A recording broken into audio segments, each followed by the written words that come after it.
ಹೊಸದಾಗಿ ಹಿಂದಿ ದೇಶ ಕಟ್ಟಕ್ಕೆ ಬಂದಿರುವಂಥ ಕೇಂದ್ರ ಸರ್ಕಾರ ಏನಿದೆ ಅದು ಕಿಚಡಿ ಸರ್ಕಾರ.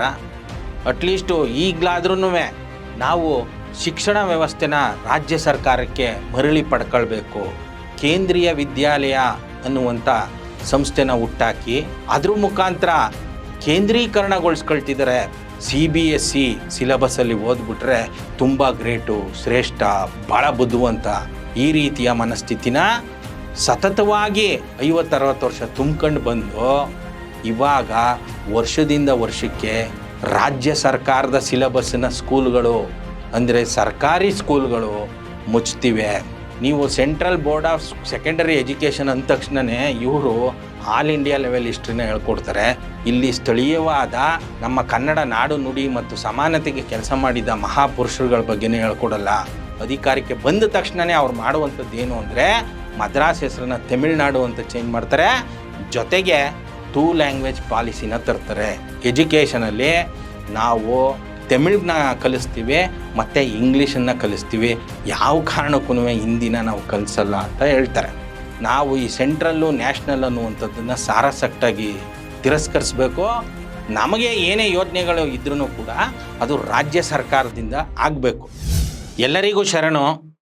ಜೂನ್ ತಿಂಗಳು ಬಂದರೆ ಎಲ್ಲರ ಮನೆಯಲ್ಲೂ, ಎಲ್ಲ ಊರಲ್ಲೂ, ಎಲ್ಲ ಬೀದಿಗಳಲ್ಲೂ ಮಕ್ಕಳನ್ನ ಸ್ಕೂಲ್ಗೆ ಸೇರಿಸಿರ್ತಾರೆ. ಆ ಮಕ್ಕಳು ಸ್ಕೂಲ್ಗೆ ಹೋಗುವಂಥ ವಿಚಾರನೇ ಎಲ್ಲರ ಮನೆಯಲ್ಲಿ ಮಾತಾಗಿರುತ್ತೆ. ಮತ್ತು ಆ ಮಕ್ಕಳನ್ನ ಸ್ಕೂಲ್ಗೆ ಸೇರಿಸುವಾಗ ಇರುವಂಥ ಡೊನೇಷನ್ನು, ಫೀಸು, ಈ ರೀತಿಯ ಚರ್ಚೆಗಳು, ಆ ಕಷ್ಟ ಸಮಸ್ಯೆ ಇದನ್ನು ಸಾಕಷ್ಟು ಜನ ಫೇಸ್ ಮಾಡ್ತಾಯಿದ್ರು ಕೂಡ ಇದು ಒಂದು ಚರ್ಚಾ ವಿಷಯವಾಗಿ TV-ಗಳಲ್ಲೋ ಪತ್ರಿಕೆಗಳಲ್ಲೋ ಆಗ್ತಾಯಿಲ್ಲ. ಈ TV ಪತ್ರಿಕೆಗಳು ಏನು ಮಾಡ್ತಾಯಿದ್ದಾರೆ ಅಂದರೆ ಯಾರೋ ಒಂದು ವೈಯಕ್ತಿಕ ಜೀವನ, ಅವರು ತಪ್ಪು ಮಾಡಿರ್ತಾರೆ, ಅದನ್ನು ಸಾಕಷ್ಟು ಎಳೆದು 15 ದಿನ 20 ದಿನ ಜನರಿಗೆ ತಲೆ ಕೆಡಿಸಿ ಹಾಳು ಮಾಡ್ತಾಯಿದ್ದಾರೆ. ನಿಜವಾಗ್ಲೂ ಚರ್ಚೆ ಆಗಬೇಕಾಗಿದ್ದು ಶಿಕ್ಷಣ ವ್ಯವಸ್ಥೆ ಬಗ್ಗೆ.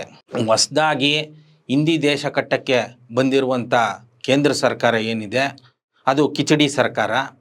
ಅಟ್ಲೀಸ್ಟು ಈಗಲಾದ್ರೂ ನಾವು ಶಿಕ್ಷಣ ವ್ಯವಸ್ಥೆನ ರಾಜ್ಯ ಸರ್ಕಾರಕ್ಕೆ ಮರಳಿ ಪಡ್ಕೊಳ್ಬೇಕು.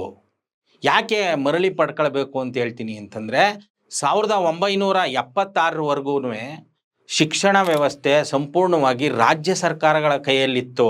ಸಂಪೂರ್ಣವಾಗಿದ್ದರೂ ಕೂಡ ಸಂವಿಧಾನದಲ್ಲಿ ಕೇಂದ್ರ ಸರ್ಕಾರಕ್ಕೆ ಸರ್ವಾಧಿಕಾರನ ಕೊಟ್ಟಿರೋದ್ರಿಂದ ಅವರು ಯಾವಾಗ್ಲೂ ಒಂದು ಪಿತೂರಿಗಳ ಏಜೆನ್ಸಿಗಳನ್ನ ರೆಡಿ ಮಾಡಿರ್ತಾರೆ. ಕೇಂದ್ರೀಕರಣ ಮಾಡೋದಕ್ಕೆ ಏನು ಇಂಡಿಯಾ ಯೂನಿಯನ್ ಇದೆ ಅದು ಯೂನಿಯನ್ ಆಗೇ ಇರಬೇಕು, ಅದನ್ನು ನ್ಯಾಷನಲ್ ಮಾಡೋದಕ್ಕೆ ಅಂದರೆ ದೇಶ ಮಾಡೋದಕ್ಕೆ ಆ ಪಿತೂರಿ ಮಾಡುವಂಥ ವ್ಯವಸ್ಥೆಗಳನ್ನ ಅವರು ಬಳಸ್ತಾನೆ ಬಂದಿದ್ದಾರೆ. ಅದಕ್ಕೆ ಈಗಾಗಲೇ ಒಂದು ಸಲ ಮಾತಾಡುವಾಗ ಹೇಳಿದ್ದೆ, ಈ ನೀತಿ ಆಯೋಗ ಅದು ಕೂಡ ಆ ರೀತಿ ಸಂವಿಧಾನ ವಿರೋಧಿ ಒಂದು ಸಂಸ್ಥೆ.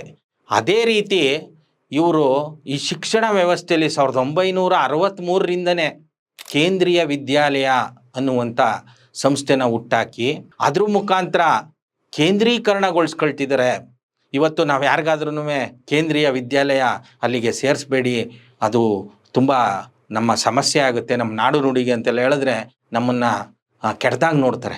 ಯಾಕೆಂತಂದರೆ ಅದರ ಹಿಂದೆ ಇರುವಂಥ ಪಿತೂರಿ, ಅದರ ಹಿಂದೆ ಇರುವಂಥ ಹುನ್ನಾರ ಅವ್ರಿಗೆ ಅರ್ಥ ಆಗ್ತಾ ಇಲ್ಲ.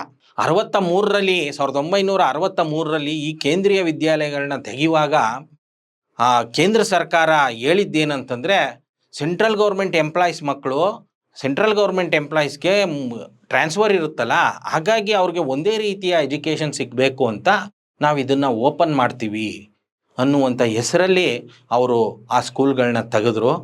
ಆವಾಗ CBSE central board of secondary education ಅದು ಸ್ವತಂತ್ರ ಪೂರ್ವದಿಂದ ಇತ್ತು.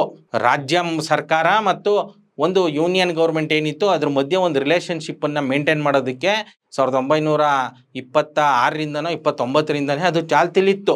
ಅದನ್ನು ಮತ್ತೆ ಇವರು ತಿದ್ದುಪಡಿ ಮಾಡಿ ಏನು ಆ ರಾಜ್ಯಗಳು ಅಲ್ಲಿಯ ಶಿಕ್ಷಣ ವ್ಯವಸ್ಥೆನ ಹ್ಯಾಂಡ್ಲು ಮಾಡ್ತಿದ್ರು ಅದನ್ನು ಓವರ್ಟೇಕ್ ಮಾಡೋದಕ್ಕೋಸ್ಕರ ಇವರು ಇಂಡಿಯಾ ಯೂನಿಯನ್ನ ಸಂವಿಧಾನಬದ್ಧವಾಗಿ ಮತ್ತು ಸಂವಿಧಾನದ ಆಶಯ ಕೂಡ ಇಂಡಿಯಾ ಅದು ಯೂನಿಯನ್ ಆಗಿರಬೇಕು, ಅದು ಯಾವತ್ತೂ ಕಂಟ್ರಿ ಆಗಬಾರ್ದು, ಇಲ್ಲ ಅದೊಂದು ನೇಷನ್ ಆಗಬಾರ್ದು. ಇಂಥ ಒಂದು ವ್ಯವಸ್ಥೆನ ಇವರು ಹಾಳ್ಗೆಡುವುದಕ್ಕೆ ಅದನ್ನು ಒಂದು ದೇಶ ಮಾಡೋದಕ್ಕೋಸ್ಕರ ಈ ಕೇಂದ್ರೀಯ ವಿದ್ಯಾಲಯನ ಸೃಷ್ಟಿ ಮಾಡಿದ್ರು. ಪ್ರಾರಂಭದಲ್ಲಿ ನಿಜ ಬರೀ ಸೆಂಟ್ರಲ್ ಗೌರ್ಮೆಂಟ್ ಎಂಪ್ಲಾಯೀಸ್ ಮಕ್ಕಳು ಇಂಥವ್ರನ್ನೇ ಸೇರಿಸ್ಕೊಳ್ತಿದ್ರು. ಇವತ್ತು ಇನ್ಫ್ಲೂಯೆನ್ಸ್ ಮಾಡಿದ್ರೆ ಯಾರನ್ನು ಬೇಕಾದ್ರೂ ಸೇರಿಸ್ಕೊಳ್ತಾರೆ. ಮತ್ತು ಅಲ್ಲಿ ಓದ್ಬಿಟ್ರೆ ಏನೋ ಕೋಡ್ ಬಂದಿರೋ ಥರ ಆಡ್ತಿದ್ದಾರೆ, ಅಲ್ಲಿಗೆ ಸೀಟ್ ಸಿಕ್ಬಿಟ್ರೆ ಸಾಕು ಅನ್ನೋ ಥರದಲ್ಲಿ ಮನೋಭಾವನೆ ಇದೆ. ಇದರ ಜೊತೆಗೆ CBSE ಸಿಲೆಬಸ್ಸಲ್ಲಿ ಓದ್ಬಿಟ್ರೆ ತುಂಬ ಗ್ರೇಟು, ಶ್ರೇಷ್ಠ, ಭಾಳ ಬುದ್ಧಿವಂತ, ಈ ರೀತಿಯ ಮನಸ್ಥಿತಿನ ಸತತವಾಗಿ 50-60 ವರ್ಷ ತುಂಬ್ಕೊಂಡು ಬಂದು ಇವಾಗ ವರ್ಷದಿಂದ ವರ್ಷಕ್ಕೆ ರಾಜ್ಯ ಸರ್ಕಾರದ ಸಿಲೆಬಸ್ಸಿನ ಸ್ಕೂಲ್ಗಳು ಅಂದರೆ ಸರ್ಕಾರಿ ಸ್ಕೂಲ್ಗಳು ಮುಚ್ತಿವೆ. ಹೋಗ್ಲಿ, ಈ ಕೇಂದ್ರೀಯ ವಿದ್ಯಾಲಯನ ತೆಗೆದ್ರಲ್ಲ, ಅದೇ ರೀತಿ ಏನಾದರೂ ಸೆಂಟ್ರಲ್ ಗೌರ್ಮೆಂಟ್ ಸ್ಕೂಲ್ಗಳನ್ನ ತೆಗೆದ್ರ ಅಂತಂದರೆ ಖಂಡಿತವಾಗ್ಲೂ ಇಲ್ಲ. CBSE ಸಿಲೆಬಸ್ನ ಖಾಸಗಿ ಸ್ಕೂಲ್ಗಳು, ಪ್ರೈವೇಟ್ ಸ್ಕೂಲ್ಗಳಿಗೆ ಅವಕಾಶ ಮಾಡಿಕೊಡ್ಲಾಯಿತು.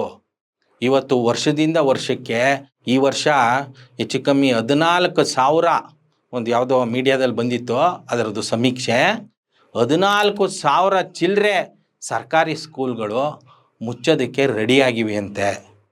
ಅದರ ಅಷ್ಟೇ ಪ್ರಮಾಣದಲ್ಲಿ ಇಲ್ಲ ಅದಕ್ಕಿಂತ ಸ್ವಲ್ಪ ಕಡಿಮೆ ಪ್ರೈವೇಟ್ ಸ್ಕೂಲ್ಗಳು ಓಪನ್ ಆಗೋದಕ್ಕೆ ರೆಡಿಯಾಗಿರ್ತವೆ.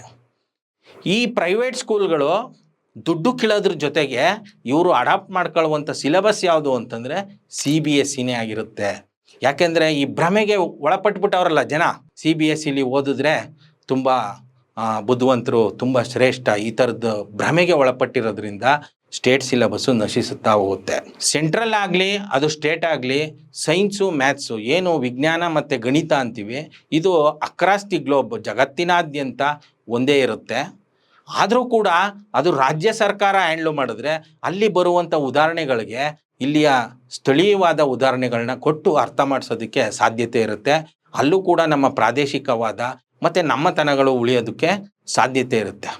ಇನ್ನು ಸೋಷಿಯಲ್ ಸ್ಟಡೀಸ್, ಸಮಾಜ ವಿಜ್ಞಾನ, ಅದರಲ್ಲಿ ಬಹುತೇಕ ಹಿಸ್ಟ್ರಿ ಇದನ್ನೆಲ್ಲ ಹೇಳ್ಕೊಡ್ತಾರಲ್ಲ, ಇಲ್ಲಿ ಯಾವ ಹಿಸ್ಟ್ರಿನೇ ಹೇಳ್ಕೊಡ್ತಾರೆ?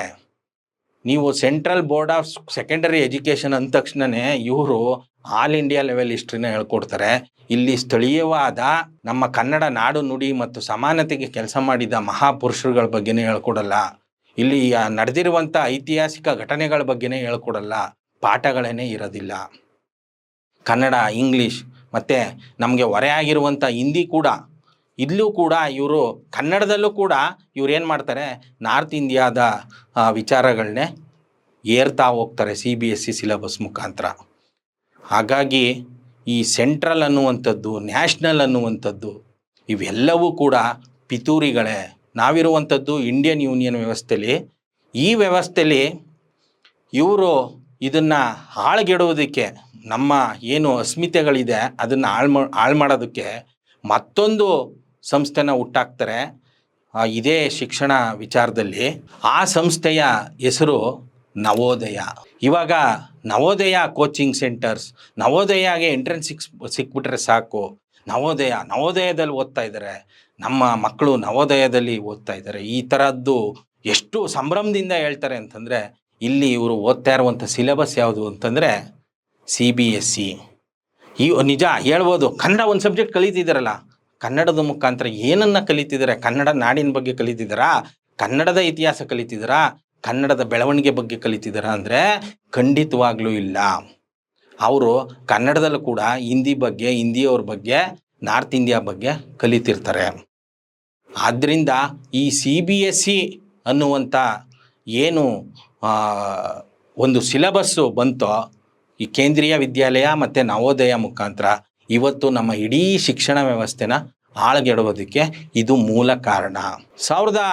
1976ರಲ್ಲಿ ಅಮೆಂಡ್ಮೆಂಟ್ ಏನಾಯಿತು, 42ನೇ ಅಮೆಂಡ್ಮೆಂಟು, ಅಲ್ಲಿ ಈ ರಾಜ್ಯ ಪಟ್ಟಿಯಿಂದ ಸಮವರ್ತಿ ಪಟ್ಟಿಗೆ ಶಿಕ್ಷಣನ ಟ್ರಾನ್ಸ್ಫರ್ ಮಾಡಿದ್ರು. ಆ ಒಂದು ಶಿಕ್ಷಣ ಪಾಲಿಸಿ ಏನಿದೆ ಅದು ಸಂವಿಧಾನದಲ್ಲಿ ಮತ್ತೆ ರಾಜ್ಯ ಪಟ್ಟಿಗೆ ಬರಬೇಕು. ಅದು ನಮ್ಮೆಲ್ಲರ ಡಿಮ್ಯಾಂಡ್ ಆಗಬೇಕೆ ಹೊರತಾಗಿ, ನಾನು ನೋಡ್ತಾ ಇದ್ದೀನಿ ಕೆಲವೊಬ್ಬೊಬ್ಬರು ಏನು ಮಾಡ್ತಾರೆ, ಇವತ್ತಿನ ಮೇಷ್ಟ್ರುಗಳು ಸರಿ ಇಲ್ಲ, ಅವರೆಲ್ಲ ರಾಜಕೀಯ ಮಾಡ್ಕೊಂಡು ನಿಂತಿದ್ದಾರೆ, ಬಡ್ಡಿ ವ್ಯವಹಾರ ಮಾಡ್ಕೊಂಡು ನಿಂತಿದ್ದಾರೆ, ಈ ರೀತಿಯ ಮಾತುಗಳನ್ನ ಆಡ್ತಿರ್ತಾರೆ. ಹಂಗನ್ಬಿಟ್ಟು ಏನು ಮೇಷ್ಟ್ರುಗಳು ಇವರು ಹೇಳಿದ ರೀತಿ ಮಾಡ್ತಾಯಿಲ್ಲ ಅಂತಲ್ಲ, ಮಾಡ್ತಿದ್ದಾರೆ. ಆದರೆ ಮೂಲ ಸಮಸ್ಯೆ ಏನಿದೆ ಅದನ್ನು ಮಾತಾಡೋದು ಬಿಟ್ಬಿಟ್ಟು ಈ ಸಣ್ಣ ಪುಟ್ಟ ಸಮಸ್ಯೆಗಳ ಬಗ್ಗೆ ಮಾತಾಡ್ಕೊಂಡು ನಾವು ಮೂಲ ಸಮಸ್ಯೆನ ಮರಿತಾ ಇದ್ದೀವಿ. ನಾವು ಯಾವುದೇ ಸಂಘಟನೆ ಇರ್ಬೋದು, ಯಾವುದೇ ರಾಜಕೀಯ ಪಕ್ಷಗಳಿರ್ಬೋದು, ನಾವು ಶಿಕ್ಷಣದ ವಿಚಾರದಲ್ಲಿ ಮೊಟ್ಟ ಮೊದಲ ಡಿಮ್ಯಾಂಡ್ ಏನಾಗಬೇಕು, ರಾಜ್ಯಗಳ ಸ್ವಾಯತ್ತತೆಯನ್ನು ನಾವು ಬಯಸ್ತಾ ಇದ್ದೀವಲ್ಲ, ಅದ್ರ ಬಗ್ಗೆ ಮಾತಾಡ್ತಾ ಇದ್ದೀವಲ್ಲ, ಇದು ಏನಾಗಬೇಕು ಅಂತಂದರೆ ಶಿಕ್ಷಣ ಸಂಪೂರ್ಣವಾಗಿ ಅದು ರಾಜ್ಯ ಸರ್ಕಾರದ ವಿಷಯ ಆಗಬೇಕೆ ಹೊರತಾಗಿ ಇದರಲ್ಲಿ ಕೇಂದ್ರ ಸರ್ಕಾರ ಯಾವ ಕಾರಣಕ್ಕೂ ತಲೆ ಹಾಕಬಾರ್ದು. ಏನು ಈ ಒಂದು ಇಂಡಿಯಾ ಯೂನಿಯನ್ ಅಂತ ಕಟ್ಕೊಂಡ್ರು 47 ನಂತರ, 1947 ನಂತರ, ಆಮೇಲೆ ಹತ್ತತ್ರ 1967ವರೆಗೂ ದ್ರಾವಿಡ ತಮಿಳು ಚಳುವಳಿಯ ದ್ರಾವಿಡ ಮುನ್ನೇತ್ರ ಕಳಗಂ ಅಂದರೆ DMK ಫಸ್ಟ್ ಟೈಮ್ ಅದೇನೇ ಈ ಇಂಡಿಯನ್ ಯೂನಿಯನ್ನಲ್ಲಿ ಒಂದು ರೀಜನಲ್ ಪಾರ್ಟಿ ಸರ್ಕಾರನ ರಚಿಸಿದ್ದು. ತುಂಬ ಜನ ಅನ್ಕೊಬಿಟ್ಟಿದ್ದಾರೆ ಅದು ಏನು ಒಂದೇ ದಿನಕ್ಕೆ ಬಂದ್ಬಿಟ್ಟಂಥ ಸರ್ಕಾರ ಅಂತ. ಇಲ್ಲ, CN ಅಣ್ಣಾದೊರೈಯವರು ಪೆರಿಯಾರ್ ಅವರು ನಡೆಸ್ತಿದ್ದಂಥ ದ್ರಾವಿಡ ಚಳುವಳಿಯಿಂದ ಹೊರಬಂದು ಪೆರಿಯಾರ್ ಅವರ ಡಿಮ್ಯಾಂಡ್ ಏನಿತ್ತು ಅಂತಂದರೆ, ನಾವು ಈಗ ಏನು ಈ ಇಂಡಿಯನ್ ಯೂನಿಯನ್ ಸೇರಿದೆ, ಈ ಇಂಡಿಯನ್ ಯೂನಿಯನ್ನು ಸರಿ ಇಲ್ಲ, ಇದು ಬರೀ ನಾರ್ತ್ ಇಂಡಿಯಾದವ್ರಿಗೆ ಅನುಕೂಲಕರ, ನಮಗೆ ಮೋಸ ಮಾಡ್ತಾರೆ, ಹಾಗಾಗಿ ನಾವು ಒಂದು ರಾಜ್ಯಗಳ ಸ್ವಾಯತ್ತತೆ ಇರಬೇಕು, ತಮಿಳುನಾಡು ಅದು ತಮಿಳ್ ದೇಶ ಆಗಬೇಕು, ಕನ್ನಡ ನಾಡು ಕನ್ನಡ ದೇಶ ಆಗಬೇಕು, ಈ ಥರ ಡಿಮ್ಯಾಂಡ್ ಇದ್ದಂಥದ್ದು ಪೆರಿಯಾರ್ ಅವ್ರದ್ದು. ಅವರು ಬೀದಿ ಹೋರಾಟಗಳ ಮುಖಾಂತರ ನಾವು ಅದನ್ನು ಸಾಧಿಸಬೇಕು ಅಂತ ಇದ್ದರು. ಆದರೆ ಅವರ ಶಿಷ್ಯ CN ಅಣ್ಣಾದೊರೈ ಏನು ಮಾಡಿದ್ರು, ಬೀದಿ ಹೋರಾಟನೂ ಇರಲಿ, ಒಂದು ರಾಜಕೀಯ ಪಕ್ಷನೂ ಇರಲಿ ಅಂತೇಳಿ 1949ರಲ್ಲಿ DMKನ ಕಟ್ತಾರೆ. ಪೆರಿಯಾರ್ ಅವರ ಸಂಘಟನೆ ಹೆಸರು DK ಅಂದರೆ ದ್ರಾವಿಡ ಕಳಗಂ ಅಂತ. ಅಣ್ಣಾದೊರೈ ಅವರು ಕಟ್ಟಿದ್ದು ದ್ರಾವಿಡ ಮುನ್ನೇತ್ರ ಕಳಗಂ ಅಂದರೆ ದ್ರಾವಿಡರನ್ನ ಮುನ್ನಡೆಸುವಂಥ ವೇದಿಕೆ, ದ್ರಾವಿಡರನ್ನ ಮುನ್ನಡೆಸುವಂಥ ಕಾಳಗ ಅಂತ ಹೇಳ್ಬೋದು ಕನ್ನಡದಲ್ಲಿ. ಇದು 1967ರಲ್ಲಿ ಮೊದಲ ಬಾರಿಗೆ ಅಧಿಕಾರಕ್ಕೆ ಬರುತ್ತೆ. ಅಧಿಕಾರಕ್ಕೆ ಬಂದ ತಕ್ಷಣವೇ ಅವ್ರು ಮಾಡುವಂಥದ್ದು ಏನು ಅಂದರೆ, ಮದ್ರಾಸ್ ಹೆಸರನ್ನ ತಮಿಳ್ನಾಡು ಅಂತ ಚೇಂಜ್ ಮಾಡ್ತಾರೆ. ಜೊತೆಗೆ 2 ಲ್ಯಾಂಗ್ವೇಜ್ ಪಾಲಿಸಿನ ತರ್ತಾರೆ. ಎಜುಕೇಷನಲ್ಲಿ ನಾವು ತಮಿಳನ್ನ ಕಲಿಸ್ತೀವಿ ಮತ್ತು ಇಂಗ್ಲೀಷನ್ನು ಕಲಿಸ್ತೀವಿ, ಯಾವ ಕಾರಣಕ್ಕೂ ಹಿಂದಿನ ನಾವು ಕಲಿಸಲ್ಲ ಅಂತ ಹೇಳ್ತಾರೆ. ಯಾಕಂದರೆ ಹಿಂದಿನ ಅವಾಗವಾಗ ಕಲೀಲೇಬೇಕು ಅಂತ ಒತ್ತಡ ಏರ್ತಾನೆ ಇರ್ತಾರೆ ಸೆಂಟ್ರಲ್ ಗೌರ್ಮೆಂಟ್ ಅವರು. ಹಾಗಾಗಿ ಅವರು ಪಾಲಿಸಿನೇ ಮಾಡಿಬಿಡ್ತಾರೆ. ಆವಾಗ ಅದು ರಾಜ್ಯ ಸರ್ಕಾರದ ವಿಷಯ ಆಗಿರುತ್ತೆ. ಯಾವುದು ಶಿಕ್ಷಣ ಅನ್ನೋದು ರಾಜ್ಯ ಸರ್ಕಾರದ ವಿಷಯ ಆಗಿರುತ್ತೆ 1967ರಲ್ಲಿ. ಇದನ್ನು ತಿದ್ದುಪಡಿ ಮಾಡಿದ್ದು 1976ರಲ್ಲಿ ತಿದ್ದುಪಡಿ ಮಾಡಿಬಿಟ್ಟು ಅದನ್ನು ಸಮವರ್ತಿ ಪಟ್ಟಿಗೆ ಹಾಕ್ಬಿಡ್ತಾರೆ. ಇವಾಗ ಏನಾದರೂ ಕರ್ನಾಟಕ ಸರ್ಕಾರ ಆ ಕಾನೂನನ್ನ ಮಾಡಬೇಕಂದ್ರೆ ಕೇಂದ್ರ ಸರ್ಕಾರದ ಪರ್ಮಿಷನ್ ಇರಬೇಕು. ಆವಾಗ ಆ ಥರ ಇರಲಿಲ್ಲ. ಹಾಗಾಗಿ ತಮಿಳ್ನಾಡವರು ಅವರು ಬುದ್ಧಿ ಉಪಯೋಗಿಸಿ ಅವತ್ತೇ ಮಾಡ್ಕೊಂಡ್ರು. ಅವತ್ತು ಕನ್ನಡ ನಾಡವರು ಮಾಡ್ಬೋದಿತ್ತು, ಅದು ಯಾಕೆ ಮಾಡಲಿಲ್ವೋ ನಮ್ಮ ಮೇಲೆ. ಹಾಗಾಗಿ ತಮಿಳ್ನಾಡವರು ಅವರು ಬುದ್ಧಿ ಉಪಯೋಗಿಸಿ ಅವತ್ತೇ ಮಾಡ್ಕೊಂಡ್ರು. ಅವತ್ತು ಕನ್ನಡ ನಾಡವರು ಮಾಡ್ಬೋದಿತ್ತು, ಅದು ಯಾಕೆ ಮಾಡಲಿಲ್ವೋ ನಮ್ಮ ಮೇಲೆ ಏರಿಕೆ ಮುಂದುವರಿತಾನೇ ಇದೆ. ಈಗ ಏನು ಅಣ್ಣಾದೊರೈ ಅವರು ಆ ಸಂದರ್ಭದಲ್ಲಿ ಒಂದು ಮಾತನ್ನು ಭಾಳ ಚೆನ್ನಾಗಿ ಹೇಳ್ತಾರೆ. ಎಲ್ಲ ಸ್ಕೂಲ್ಗಳಲ್ಲೂ ಇಂಗ್ಲೀಷನ್ನು ಕಲಿಸ್ತಾ ಇದ್ದಾರೆ ಅಲ್ಲಿಯ ಸ್ಥಳೀಯ ಭಾಷೆ ಜೊತೆಗೆ. ಈಗ ಜೊತೆಗೆ ಹಿಂದಿ ಯಾಕೆ ಕಲಿಬೇಕು? ಒಂದು ನಾಯಿ ಹೋಗೋದಕ್ಕೆ ದೊಡ್ಡ ಬಾಗಿಲು ಇದ್ದರೆ ಸಾಕು, ಒಂದು ಇಂಗ್ಲೀಷ್ ನಾಯಿ ಹೋಗೋದಕ್ಕೆ ದೊಡ್ಡ ಬಾಗಿಲು, ಹಿಂದಿ ನಾಯಿ ಹೋಗೋದಕ್ಕೆ ಚಿಕ್ಕ ಬಾಗಿಲು ಯಾಕೆ ಬೇಕು? ಈ ಚಿಕ್ಕ ನಾಯಿ ದೊಡ್ಡ ಬಾಗಿಲಲ್ಲೇ ಹೋಗಲಿ ಅಂತ ಅವರು ಹಿಂದಿ ಆಗ್ಬೋದು ಇಂಗ್ಲೀಷ್ ಆಗ್ಬೋದು ಅದನ್ನು ನಾಯಿಗೆ ಹೋಲಿಸಿ ಉದಾಹರಣೆ ಕೊಟ್ಟು ಅವರು ಹೇಳ್ತಾರೆ. ಅದಕ್ಕೊಂದು ಬಾಗಿಲು ಇದಕ್ಕೊಂದು ಬಾಗಿಲು ಮಾಡಿ ನಮ್ಮ ನಾಡೊಳಗೆ ಬಿಟ್ಕೊಳ್ಳೋದು ಬೇಡ. ಇಂಗ್ಲೀಷು ಲಿಂಕ್ ಲ್ಯಾಂಗ್ವೇಜ್ ಆಗಿರಲಿ, ಅದು ಪ್ರಪಂಚಾದ್ಯಂತ ಏನಾದರೂ ಬೇಕು ಅಂದರೆ ಅದಿರಲಿ. ಅದೇ ಇಂಗ್ಲೀಷನ್ನ ನಾವು ಈ ಇಂಡಿಯಾ ಒಳಗೂ ಬಳಸೋಣ ಹೊರತಾಗಿ ಅದಕ್ಕೆ ಮತ್ತೊಂದು ಸಲ ಹಿಂದಿನ ಕಲಿಯುವಂಥ ಅಗತ್ಯ ಇಲ್ಲ. ಯಾಕಂದರೆ ಹಿಂದಿಯವರು ನಮ್ಮ ಉದ್ಯೋಗನ ಪಡ್ಕೋತಾರೆ ಹೊರತಾಗಿ ಏನು ಸೆಂಟ್ರಲ್ ಗೌರ್ಮೆಂಟ್ ಜಾಬ್ಸ್ ಇದೆಯಲ್ಲ ಅದನ್ನು ನಮ್ಮಿಂದ ಕಿತ್ಕೊಳ್ತಿದ್ದಾರೆ ಹೊರತಾಗಿ ಇಂಗ್ಲೀಷ್ ಅವರು ಕಿತ್ಕೊಳ್ಳೋದಕ್ಕೆ ಇಲ್ಲವೇ ಇಲ್ಲ. ಅವರು 47ರಲ್ಲೇ ಹೊರಟೋದ್ರಲ್ಲ. ಹಾಗಾಗಿ CN ಅಣ್ಣಾದೊರೈ ಅವರು ಬುದ್ಧಿ ಉಪಯೋಗಿಸಿದ್ರು. ಅವರು ನಾಡು ನುಡಿಗೋಸ್ಕರನೇ ಒಂದು ಸರ್ಕಾರ ಆಗಿದ್ದರು. ಆ ರೀತಿ ನಮ್ಮಲ್ಲಿ ಆಗಲಿಲ್ಲ. ಆದರೆ ಗೋಕಾಕ್ ಚಳುವಳಿ ಅಂತ ನಡೀತು. ಅದೇನಕ್ಕೆ ನಡೆಯಿತು ಅಂತಂದರೆ ಸಂಸ್ಕೃತ ಮೊದಲ ಭಾಷೆಯಾಗಿ ಕಲೀಲೇಬೇಕಾಗಿತ್ತು. ಸಂಸ್ಕೃತನ ಎಲ್ಲರನ್ನೂ ಕಲೀಲೇಬೇಕಾಗಿತ್ತು. ಹಾಗಾಗಿ ನಾವು ಅದನ್ನು ಒಪ್ಪೋದಿಲ್ಲ ಅಂಥೇಳಿ ನಡೆದಂಥ ಚಳುವಳಿ. ಅದರಿಂದ ಕನ್ನಡ ಮೊದಲ ಸಬ್ಜೆಕ್ಟಾಗಿ ಕಲಿತಾ ಬಂದ್ವಿ ನಾವು. ಇವತ್ತೆಲ್ಲ ಯಾರಾದರೂ ಓದಿದ್ದೀವಿ ಕನ್ನಡನ ಅಂತಂದರೆ ಗೋಕಾಕ್ ಚಳುವಳಿಯ ಕೊಡುಗೆ ಇದೆ. ಆದುದರಿಂದ ಇವತ್ತೇನು ನೀಟ್ ಅಕ್ರಮ ಇಷ್ಟೊಂದು ಬಾಯಿ ಬಡ್ಕೊಳ್ತಿದ್ದಾರೆ ಎಲ್ಲ, ಈಗ ಕೇಂದ್ರ ಸರ್ಕಾರನೂ ಕೂಡ ಒಪ್ಕೊಳ್ತು ಹೌದು ಇದರಲ್ಲಿ ಅಕ್ರಮ ನಡೆದಿದೆ ಅಂತ. ಹಂಗಂದ ತಕ್ಷಣ ಸಾಕಾ? ಇದು ಯಾರಿಗೆ ಉಪಯೋಗ ಆಗ್ತಾಯಿದೆ? CBSE ಓದಿರೋರ್ಗೆ ಮಾತ್ರ ಉಪಯೋಗ ಆಗ್ತಾಯಿದೆ. CBSE ಯಾರು ಓದೋಕ್ಕೆ ಸಾಧ್ಯ? ದುಡ್ಡಿರೋರು ಮಾತ್ರ ಓದೋಕ್ಕೆ ಸಾಧ್ಯ. ಯಾಕಂದರೆ ಅದೆಲ್ಲ ಕಾಸ್ಟ್ಲಿ ಸ್ಕೂಲ್ಗಳು, ಬಡವರು ಓದೋದಕ್ಕೆ ಆಗ್ತಾಯಿಲ್ಲ. ಅದ್ರ ಮುಖಾಂತರ ನೀಟ್ ಅಂತಂದರೆ ಏನು ಮೆಡಿಕಲ್ ಸೀಟ್ಗಳನ್ನ ತಗೊಳ್ಳೋದಕ್ಕೆ ಬಡವ್ರ ಕೈಲಿ ಆಗ್ತಾಯಿಲ್ಲ.